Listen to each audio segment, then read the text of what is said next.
Dear students, मैं screen share कर रहा हूँ। तो जैसे कि मैंने कहा था, सेकंड सेक्शन में हम बार चार्ट को देखेंगे। तो बार चार्ट में हम जैसा कि बताया था कि डिस्क्रीट डेटा और कैटेगोरिकल डेटा के लिए ये यूज़ किया जाता है। तो अब देखते हैं कि बार चार्ट कैसे हमने बनाना है। So let's see. मैंने आपके लिए एग्जांपल ली है। Absenteeism can be a problem for some engineering firms. Absenteeism का मतलब ये होता है कि कुछ एम्प्लॉयज होते हैं हर फर्म के अंदर और कुछ जो हैं अपनी जॉब पे नहीं आते, लीव्स लेते हैं। एब्सेंटीइज्म एक टर्म है जो कि यूज़ की जा सकती है कि गैर ज़रूरी, आप इसको लीव्स के तौर पे भी कहते हैं, अननेसेसरी लीव्स जो कुछ लोगों की हैबिट्स होती है करने की। तो एक डेटा है 50 एम्प्लॉयज का, और note that in context example ये डेटा पूरा पूरा डिस्क्रीट है। अब हमने इसका एक बार चार्ट कंस्ट्रक्ट करना है। तो कुछ आपको इंस्ट्रक्शंस हैं बार चार्ट्स के लिए जो कि आपने ना फॉलो करनी है। इंस्ट्रक्शन 1 है कि सबसे पहले आप डेटा की रेंज देखें। Find the range of the values. तो रेंज जो है वो 0 से लेकर 13 तक है in the present case. Range के बाद जो सेकंड स्टेप होगा, tally the number of absentees corresponding to each number of days taken off work. तो एक तरफ हम number of days of work करेंगे और दूसरी तरफ हम देखेंगे कि कितनी एब्सेंटीज है, number of absentees. Number of absentees जो है वो बेसिकली फ्रीक्वेंसी होगी, और जो आपके पास नंबर ऑफ डेज हैं वो आपके पास क्लास इंटरवल्स होंगे। स्टेप 3 में आप ये करेंगे कि इस रेंज जो हमने स्टेप 1 में डिसाइड की थी उसको एक्सिस पे रखेंगे and number of days corresponding to each value, और हम नंबर ऑफ डेज हम हर एक वैल्यूज के सामने रखेंगे। The length of each bar is proportional to the frequency. जैसा कि मैंने इंट्रो में भी बताया था आपको प्रीवियस सेशन में कि जो बार होगा, बार की लेंथ जो होगी वो फ्रीक्वेंसी होगी।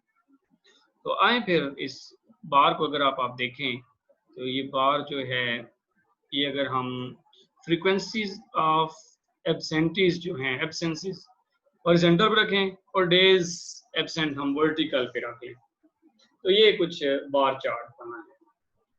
ये दिखने में तो हिस्टोग्राम जैसा है, लेकिन अगेन क्योंकि ये डिस्क्रीट डेटा का है तो ये एक्चुअली बार चार्ट्स हैं। तो बार चार्ट्स हमने क्या किया है कि नंबर ऑफ डेज 0 पे हमने देखा कि जिनकी 0 वर्किंग डेज में एब्सेंटीज ये शो कर रहा है, इसी तरह 1 के लिए ये शो कर रहा है, 2 के लिए ये शो कर रहा है। इट्स बेटर कि फर्स्ट मैं इसको एक्सटेंड करूँ, ये आपके लिए ज़्यादा इजी नज़र आ रहा होगा कि अगर हम डे एब्सेंट्स इधर रखें, that's it 2 styles in fact, just हमने वर्टिकल और हॉरिजॉन्टल एक्सिस की नोटेशंस ही चेंज किए एंड नथिंग सो मच। तो बहरहाल हो सकता है आप लोग इस पे कंफ्यूज हो रहे हो, तो इसको आप आराम से देख लें। एक तरफ डे एब्सेंट्स हैं और दूसरी तरफ फ्रीक्वेंसी एब्सेंसीज। अगर हम देखें डे एब्सेंट जो है वो 0 पे, ये देखें फ्रीक्वेंसी जो ऑफ एब्सेंसीज जो है वो 3 है। फर्स्ट डे में इतने लोग एब्सेंट हैं, सेकंड डे में इतने लोग हैं, थर्ड डे में इतने, और सिक्स में देखें टॉप 12 एब्सेंटीजम्स हैं, और इसी तरह आगे फिर ग्रेजुअली। तो this looks like histogram but is not histogram, this is in fact bar chart। और bar chart again this is the discrete data, तो एक तरफ नंबर ऑफ डेज थे, दूसरी तरफ नंबर ऑफ एब्सेंटीज थी। तो ये है बेसिकली डिस्क्रीट डेटा, लेकिन आपने प्लॉटिंग जो की हुई है वो वैसी ही है जैसी आपकी हिस्टोग्राम की थी। अगेन दिखने में हिस्टोग्राम है लेकिन है ये बार चार्ट। फर्क कैसे पता चलेगा? यहाँ से आप हॉरिजॉन्टल एक्सिस में जाके देख लें, सारी values numeric number whole numbers हैं, लेकिन कोई वैल्यू भी पॉइंट्स में नहीं है। यहाँ से आप देख लेंगे डिस्क्रीट डेटा है। या फिर आप जब क्वालिटेटिव डाटा लिखेंगे यहाँ रेड, ब्लू और इस तरह के नाम लिखे होंगे, तो वहां से भी आप देखेंगे कि ये आपके पास क्या है, बार चार्ट। तो बार चार्ट इज सिंपल, क्योंकि हमने काफी मेहनत के साथ हिस्टोग्राम सीख लिया था, तो हिस्टोग्राम समझ आ गया है। तो बार चार्ट भी वैसे ही बनाना है, लेकिन बार चार्ट किसका बनेगा? बार चार्ट बनेगा आपके डिस्क्रीट डेटा का या फिर क्वालिटेटिव डेटा का। जब डेटा कंटिन्यूस होगा तो फिर आप हिस्टोग्राम बनाए। तो ये है आपका कुछ टास्क, ये आपने इसका बार चार्ट ड्रॉ करना है, दिस वन। तो आज का जो सेशन का तीसरा ग्राफ है pie chart, that is very very important. और पाई चार्ट तो आप अक्सर देखते भी रहते हैं, तो आए जल्दी से इसको भी सीख लेते हैं। पाई चार्ट क्या होता है? One of the more common diagrams that you must have seen in magazines and newspaper is the pie chart. Examples of which can be found in virtually any textbook on descriptive statistics. कहता है कि descriptive statistics के आम text book के ऊपर भी pie chart के logos बने होते हैं। इसके अलावा ये न्यूज़पेपर्स, मैगजीन्स में भी अक्सर आप पाई चार्ट्स देखते रहते हैं। एनालिसिस का बड़ा जबरदस्त एक ये पिक्चोरियल डिस्क्रिप्शन है। पाई चार्ट है क्या? Pie chart is a simply circular diagram. इससे पहले आपने देखा कि हमें हॉरिजॉन्टल और वर्टिकल लाइंस थी ग्राफ बनाने के लिए। ये जो ग्राफ बनेगा ये एक्चुअली सर्कुलर होगा। तो सबसे पहले आपको एक सर्कल ड्रॉ करना पड़ेगा। अब सर्कल, जो लोग जिनको मैथमेटिक्स पता है, सर्कल की ज्योमेट्री पता है, तो सर्कल के कुछ सेक्टर्स होते हैं। तो इसी तरह पाई चार्ट के भी कुछ सेक्टर्स होंगे। तो pie chart is simply a circular diagram. आगे लिखा whose sectors are proportional to the quantity presented। इस बात को समझने की कोशिश करें कि ये सर्कुलर होगा, फिर हम इसके छोटे छोटे सेक्टर्स बनाएंगे उस सर्कल के अंदर, और हर सेक्टर जो है वो किसी न किसी क्वांटिटी को रिप्रेजेंट कर रहा हो। अभी जाके सेक्टर्स के बारे में मजीद हम समझते हैं। Put more accurately, the angle subtended at the center of the pie by a sector of the circle is proportional to the size of the subset of the whole set represented by the sector। इसको मैं आराम से आपको समझाता हूँ, क्योंकि circle होता है, सर्कल का एक सेंटर होता है, और सेंटर से एक लाइन अगर हम सर्कल से मीट करें, रेडियस कहते हैं, तो रेडियस सेंटर से हमेशा किसी न किसी एंगल पे होता है। तो सेक्टर का हम जो समझ लें मैथमेटिक्स में उसका रिप्रेजेंटेटिव होगा वो एंगल होगा। सेक्टर एक जनरल लफ्ज़ है, और इसमें मैथमेटिक्स में जब हम सेक्टर कैलकुलेट करेंगे तो हमें बेसिकली एक एंगल कैलकुलेट करना पड़ेगा।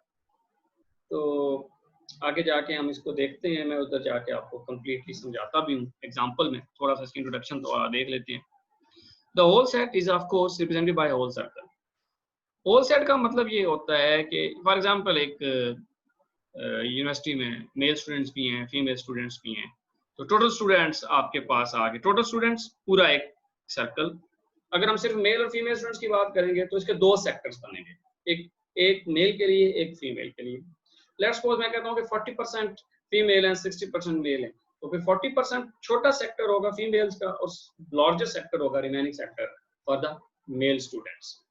तो और होल जो होगा वो यूनिवर्सल सेट होगा, पूरा सर्कल यूनिवर्सल सेट के, इसके अंदर जितने भी सबसेट्स हैं वो सारे रिप्रेजेंट कर, मतलब इसमें इंक्लूड हो जाएंगे।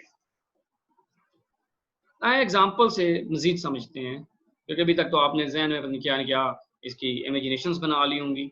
सो let's C, the following data represents the time spent weekly on A variety of activities by the full time employees of A local engineering company. अच्छा, ये डेटा जो है वो एक्चुअली टाइम आवर स्पेंड करने का है, जो कि एम्प्लॉयज जो फुल टाइम एम्प्लॉयज हैं किसी भी कंपनी के, इंजीनियरिंग कंपनी के, वो टाइम स्पेंड करते हैं। आए डेटा देखते हैं। एम्प्लॉयज मेल भी हो सकते हैं, फीमेल भी हो सकते हैं। Travel to and from work, travelling में मेल्स का ये टाइम है लगता है, फीमेल का ये 8.4 है। पेड एक्टिविटीज इन एम्प्लॉयमेंट, जो एक्टिविटीज करते हैं ये हावर्स हैं एक्चुअली, 47 आवर्स एंड 37 आवर्स, ये वीकली की बात हो रही है, not daily. Personal sport and लायर एक्टिविटीज, मेल्स की 8.2 है, फीमेल्स की 3.6 है। Personal development 5.6 and 6.4। Family activities, males की 8.4 है, फीमेल्स की 18.2 है। स्लीपिंग हावर्स सेम ही है दोनों के। अदर्स 32.3 है for the male and female के लिए है 28.4। अभी आपके पास एक डेटा पूरा पड़ा हुआ है। अब हम इसका हिस्टोग्राम बनाते हैं। तो to construct a pie chart, sorry histogram में क्या है, pie chart showing how the male employees spend their time।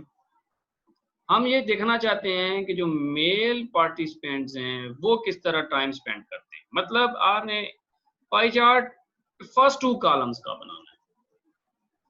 जरा गौर से समझिएगा, क्योंकि फर्स्ट और थर्ड कॉलम फीमेल का हावर स्पेंड का पाई चार्ट आपकी टास्क होगा। So total number of hour spends जो हैं वो टोटल अगर देखा जाए पर वीक के वो 168 बनते हैं। ओके, तो ये नीचे जो लिखा हुआ है टोटल नंबर ऑफ आवर्स हैं वो 168 हैं। वो 7 वीक्स में 24 आवर्स मल्टीप्लाई कर दिया तो 168 आवर्स।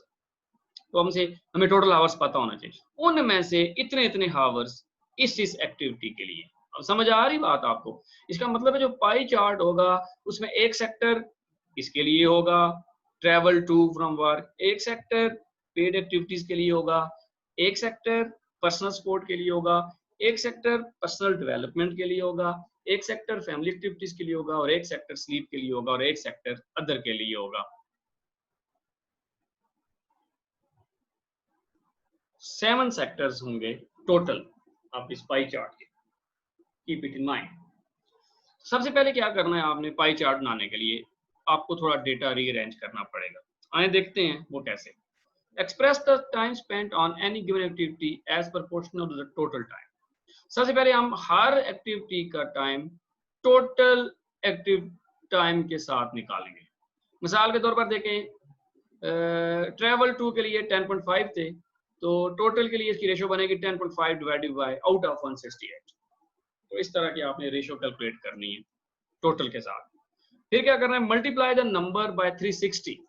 360 बड़ा इंटरेस्टिंग नंबर है, आप सारों को पता है 360 एक पूरे राउंड को, सर्कल को रिप्रेजेंट करता है। तो हम फिर इस नंबर को एंगल में कन्वर्ट करना है, क्योंकि हमें सेक्टर्स बनाने हैं।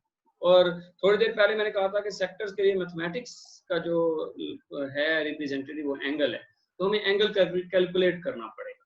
अब एंगल कैसे कैलकुलेट करेंगे हम? एंगल हम कैलकुलेट करेंगे कि ये पहली value 10.5, this is total number, इसको इसमें डिवाइड करके 360 से मल्टीप्लाई करते हैं, तो जो वैल्यू आएगी वो एंगल आएगा।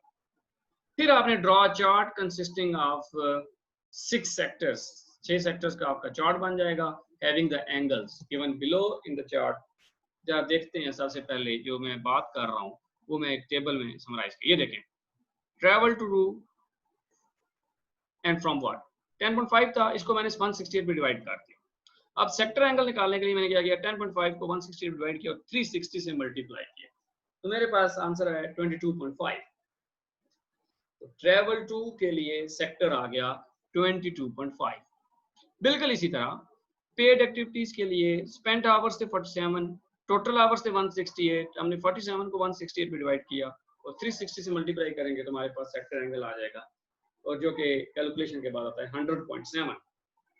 सिमिलरली थर्ड सेक्टर देखा जाए, पर्सनल सपोर्ट है, इसके लिए 8.2 आवर थे स्पेंड, इसको 168 पे डिवाइड किया है तो हमारे पास 17.6 इसका सेक्टर एंगल हमें मिला है। पर्सनल डेवलपमेंट की बात की जाए तो स्पेंट आवर थे 5.6, जब हमने 5.6 को 168 पे डिवाइड किया तो हमें आंसर आया 360 से मल्टीप्लाई करने के बाद we get the answer 12। Family activities के लिए हमारे पास 18 है, और स्लीपिंग के लिए हमने जब 56 को टोटल आवर्स पे डिवाइड किया 168 पे तो वी गेट 120। और फिर अदर्स के लिए देखें, अगर 32.3 था, 32.3 को टोटल आवर्स पे डिवाइड किया 360 से मल्टीप्लाई करने के बाद वी गेट 69.2। ये सबसे पहले आपको पाई चार्ट बनाने के लिए ये कैलकुलेशंस करनी पड़ेगी। Again first 2 columns are given in the question, ये 2 कॉलम्स हमें बनाने। आप डायरेक्ट ये बना भी सकते हैं, सेक्टर एंगल ये भी बना सकते हैं डायरेक्टली, क्योंकि ये इसी से बना। तो क्योंकि हमने हर एक एक्टिविटी के लिए एक सेक्टर बनाना है, सेक्टर के लिए सेक्टर एंगल चाहिए, तो फिर आप डायरेक्टली थर्ड कॉलम भी बना सकते हैं। There is no need, one can say that for the middle column. तो उम्मीद करता हूँ कि आपको समझ आ गया होगा। मैं फिर रिपीट कर देता हूँ कि ये वैल्यूज गिवन है क्वेश्चन के अंदर, हमने सेक्टर एंगल्स क्रिएट कर। सेक्टर एंगल को क्रिएट करने के लिए क्या करना पड़ेगा, 10.5 को टोटल हावर्स पे डिवाइड करना पड़ेगा, जो कि 168, और 168 में रिपीट करता चलूँ, एक वीक में जो टोटल हावर्स होते हैं 168 होते हैं, उस पर डिवाइड किया, 360 से क्यों मल्टीप्लाई किया, फॉर द होल सर्कल। तो ये होल सर्कल में इतना पोर्शन इसे मिलेगा। अब यूं समझें कि 22.5 अगर 360 इससे किए जाएं, या टोटल सर्कल के जो पार्ट्स हैं उसमें से इतना पार्ट जो है वो इसको रिप्रेजेंट करेगा। 100.7 जो है वो पेड एक्टिविटीज को के लिए है, 17.6 इसके लिए है, 12 पर्सनल डेवलपमेंट के लिए, 18 फैमिली एक्टिविटीज के लिए है, 120 स्लीप के लिए, और 69.2 अदर्स के लिए। इंटरेस्टिंगली देखें अगर आप, तो सबसे ज्यादा जो हावर्स स्पेंट हुए हैं वो स्लीपिंग में हुए, आई थिंक सो, या एग्जैक्टली स्लीपिंग में 120 आवर्स हमने एम्प्लॉयज ने स्पेंड किए। तो इसका मतलब है जो स्लीपिंग वाला पोर्शन होगा पाई चार्ट का, वो उसका सेक्टर सबसे बड़ा होगा। एंड द सेकेंड लार्जेस्ट अगर आप लोग गैस करें तो ये 100.7 है, that is paid activities in employment. Look at that, the second largest sector of employees जो होगा वो एक्टिविटीज फॉर द एम्प्लॉयमेंट होंगी। अगर आप थोड़ा और गौर करें, थर्ड लार्जेस्ट हमें मिल सकता है for other activities, that is 69.2, and travelling के लिए ये सेक्टर। तो चलिए मैं आपको ज़्यादा वेट नहीं करवाता, मैं आपको फौरन इसके पाई चार्ट की तरफ ले चलता हूँ। तो पाई चार्ट की तरफ अगर हम आए तो the pie chart obtained is distorted below. Look at that. This is the, in fact, your pie chart. That's it. That is so simple. अब देखें मैं जो बात कर रहा था स्लीपिंग का, लुक एट दैट, ये सारा सेक्टर है। तो आपने एक्चुअली ये एंगल बनाना है, एंगल क्रिएट करना है। इसके लिए जो 120 का एंगल था वो आप कैंपस से आप या प्रोटेक्टर से मेजर करके तो ये बना सकते हैं, रफली भी स्केच किए जा सकते हैं, लेकिन ये क्योंकि प्रोटेक्टर से बने हुए हैं तो दीज आर वेरी प्रिसाइज, तो इट्स बेटर कि आप प्रोटेक्टर यूज करें और आपको एंगल एग्जैक्ट पता हो। ये देखिए सेंटर है, तो आपका ये आपने देखना है ये और ये, क्योंकि दो लाइनों के दरमियान एंगल बनता है, तो ये एंगल 120 का होगा। तो इतना सेक्टर ये देखिए क्रिएट हुआ है सर्कल में, इतना सेक्टर स्लीपिंग के लिए। और दो सेकंड लार्जेस्ट था हमने कहा 117 था मेरे ख्याल, या 100.7 था, वो देखिए पेड एक्टिविटीज। तो यहाँ पे नजर भी आ रहा है second largest portion is there for the paid activities, ये आपके पास सेकंड वन है। इसके बाद ये अदर्स एक्टिविटीज या जो भी हैं इसमें देखिए ये वाला पोर्शन आ रहा है। और नेक्स्ट ट्रैवलिंग के लिए ये एंगल था, ट्रैवलिंग के लिए मेरे ख्याल में हमने देखा भी था कि 22.5 आवर्स लग रहे थे एग्जैक्टली। तो ट्रैवलिंग भी काफ़ी टाइम ले रही थी इनका। ये पर्सनल स्पोर्ट एक्टिविटीज़ हैं और लायर एक्टिविटीज़ हैं। इसके बाद आपके पास ये कुछ सिचुएशंस चल रही हैं, पर्सनल डेवलपमेंट्स हैं, फैमिली एक्टिविटीज़ हैं। So this is the pie chart. This is most beautiful representation of the data. I really likes it. The pie chart बहुत ज़बरदस्त है, डेटा की प्रेजेंटेशन बहुत ही ज़बरदस्त है इसमें। Unfortunately मैं आप लोगों के लिए इस तरह स्केचिंग कर सकता, otherwise it can be sketched with very beautiful colors.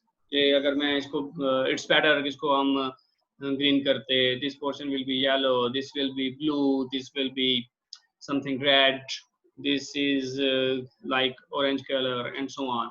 This look like a very beautiful chart of the data, और इस डेटा को देख के काफी इसमें इंटरेस्ट भी डेवलप होता है।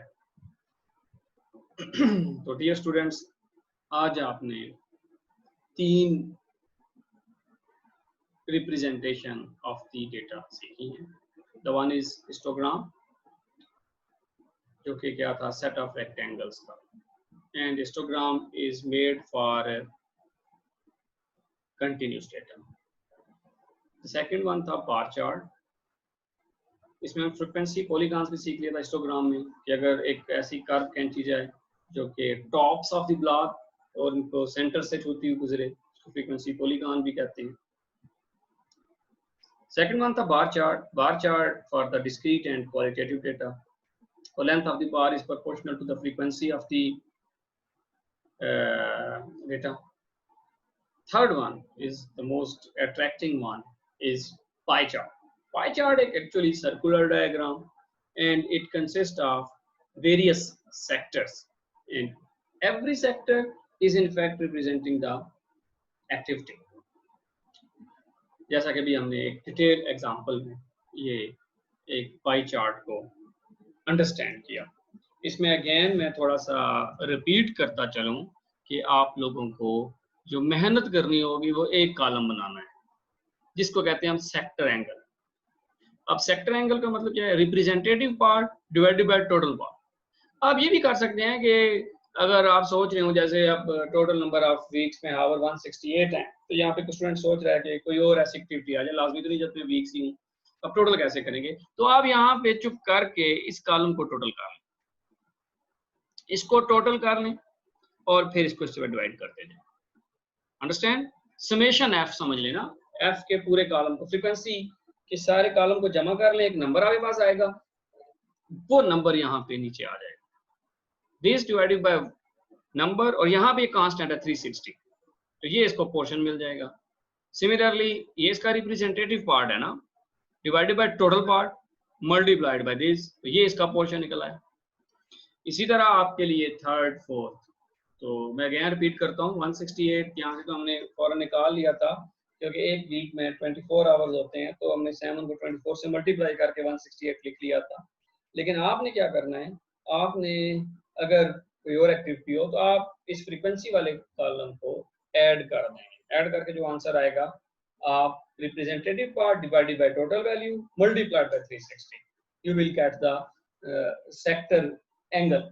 जब सेक्टर एंगल आ जाएंगे तो फिर आपकी यहाँ पे एक आपने सर्कल ड्रा करना है अपनी मर्जी का, इसका एक फिक्स रेडियस होगा, और फिर आपने एंगल्स के लिहाज से मुख्तलिफ सेक्टर्स को ड्रॉ कर लेना है और इसको समझ लेना है। तो आई होप कि आज के बाद कोई भी पाई चार्ट अगर बना हुआ होगा तो आप उसको देख के काफ़ी कुछ अंदाजा लगा सकते हैं। पाई चार्ट भी रिप्रेजेंटेशन का एक अच्छा मोड है, बल्कि मैं कहूँगा कि ज़्यादातर चीज़ों में ये इस्तेमाल हो रहा है। जैसा कि मैंने इसके इंट्रोडक्शन में भी कहा था कि मैगजीन्स, न्यूज़पेपर्स में ज़्यादातर पाई चार्ट्स ही बनाए जाते हैं।